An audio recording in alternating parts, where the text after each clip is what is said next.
Hello everyone. My name is Shantanu and I am a data science student. And in today's video, we are going to learn about Python design patterns.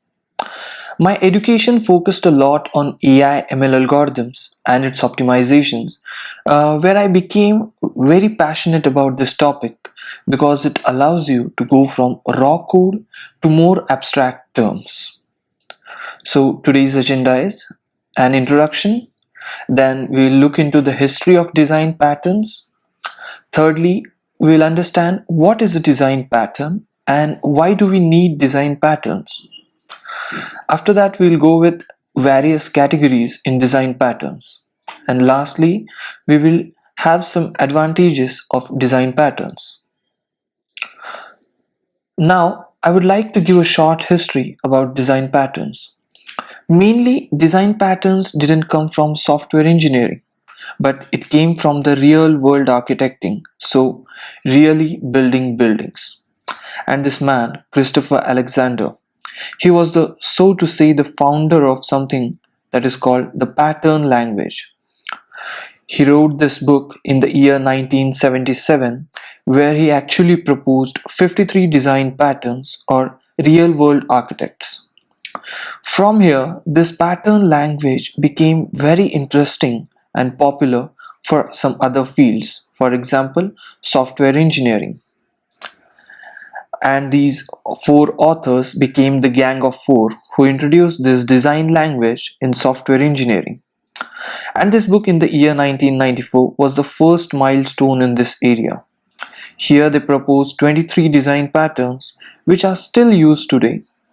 They are language independent, so whether you use Python, Java, or else, you would mostly use these design patterns.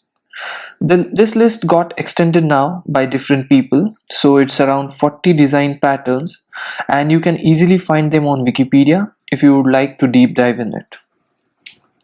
Now let's understand what is design pattern. A design pattern is a general reusable solution to a commonly occurring problem within a given context in software design.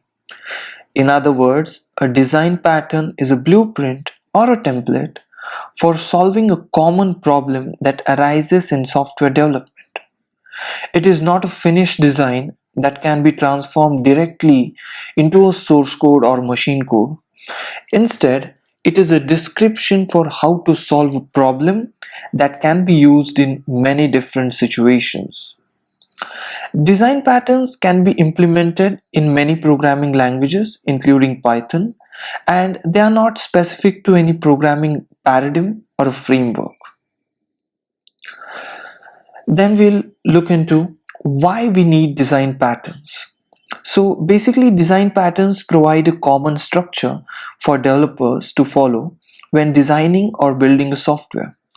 Design patterns help to make code more readable, maintainable, and reusable. Using design patterns can also help to increase the efficiency and scalability of a project by providing a proven solution to a commonly occurring problem. They can also help to reduce the amount of code that needs to be written and make it easier to understand and modify existing code. Design patterns are also help to improve the organization and structure of code, making it more modular and easier to test. They also help to promote loose coupling between different parts of the system, making it more adaptable to changes in a requirement.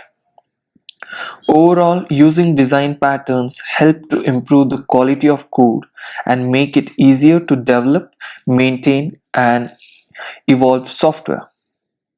Now we will look into the categories in design pattern. So design patterns are oftenly divided into several categories like creational, structural, and behavioral.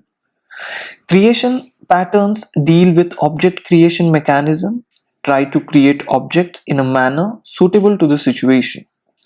Structural patterns deal with object composition, creating relationships between objects to form larger structures. And lastly, behavioral patterns focused on communication between objects. What goes between objects and how they operate together. So let's deep dive into creational design patterns. Creational design patterns provide essential information regarding the class initiation or the object initiation. Class creational patterns and object creational patterns is the major categorization of the creational design patterns.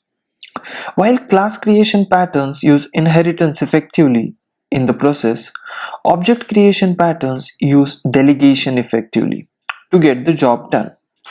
There are different categories like factory method, abstract factory, singleton, builder, etc. Secondly, we will go ahead with structural design patterns. Structural design patterns are about organizing different classes and objects to form a larger structure and provide new functionality while keeping these structures flexible and efficient. Mostly they use inheritance to compose all the interfaces. It also identifies the relationships which lead to the simplification of the structure. There are various methods like adapter method, bridge, proxy, flyweight in this category. And lastly, we will understand behavioral design patterns.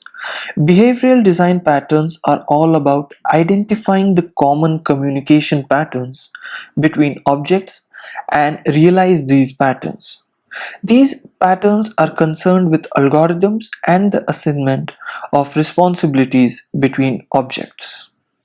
There are various methods like chain of responsibility, interpreter, mediator, template method in this category. Advantages of using design patterns. Reusability. They help in making the code reusable and hence we can use them in multiple projects at multiple different situations. Transparent. It improves the transparency of the code for all the developers who are going to use it in future. Established solution. We can blindly believe on the solution provided by the design patterns as they are well proved and testified at critical stages. Established communication. Design patterns make communication between designers more efficient. Software professionals can immediately picture the high-level design in their heads when they refer the name of the pattern used to solve a particular issue when discussing system designs. And lastly, efficient development. Design patterns help in the development of highly cohesive models with minimal coupling. So that's all from my side on design patterns today. Thank you.